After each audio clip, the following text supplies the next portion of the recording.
Hey, practice community, welcome to this week's Monday message. And this month, we are continuing our exploration of radical boundaries, personal but also professional. And today and this week, I want to focus our time a little bit on the intersection of boundaries and money.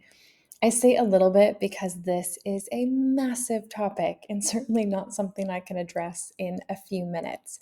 However, it's important to name and it's important to address because boundaries are one of the primary tools when it comes to cultivating a healthy and sustainable income, but also maintaining that over time. So there's three areas specifically where I see boundaries get muddy, flexible, negotiable, when it comes to money in our business. The first is the actual price we charge for our work. Now, what you choose to charge for your services, that's a topic for a different day. That's really a topic that we are all going to be unpacking, I imagine, for the entirety of our business. I know I have gone back and forth on this many a times. And so we'll be talking a little bit more about that next month.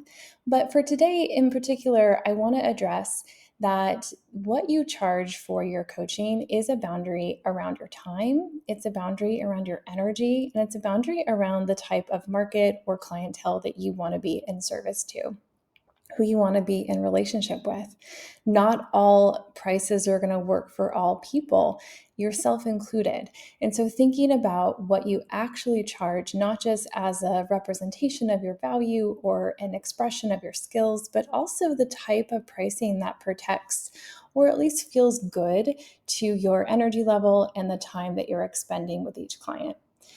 The second area that I see with money and boundaries is how we charge. So there's the actual amount that we charge, and then there's the way in which we charge. There's the per hour or per session or per month, but then there's also the way that we receive that money. I know for myself, one of my boundaries is 6 to 12 month agreements and recurring revenue. This does a couple of things. The first is it builds in a boundary of sustainability for me and predictability, and it allows me to put my focus back on the work. The other thing it does is it ensures I'm not promising clients radical shifts in a time frame that's not realistic or fair to the process itself. I know for myself, having done this for number of years now, over a decade, that if you're new to this work, at least in my world, we're not likely going to get you where you want to be in less than that time. And so I want to set both of us up for a productive and meaningful experience. And so that's a boundary that I have. And it allows us to dig into the work for a reasonable amount of time. And the last place I see boundaries get flexible, after we've gone through all the hard work of determining our pricing structure, how we want to receive for our services, and then putting the vulnerability out there of actually enrolling clients, what do we do with the money once we receive it? How you spend your money in your business is a major boundary that often gets overlooked and underappreciated. Know that for every dollar unnecessarily spent in your business is another client you're having to market to, enroll, and maintain. Now, don't get me wrong, I want you to have as many clients as you want to have. However, I don't want you to have to fill your coaching practice with more than is sustainable to you because we're not keeping an eye on what we're actually doing with the money once we receive it.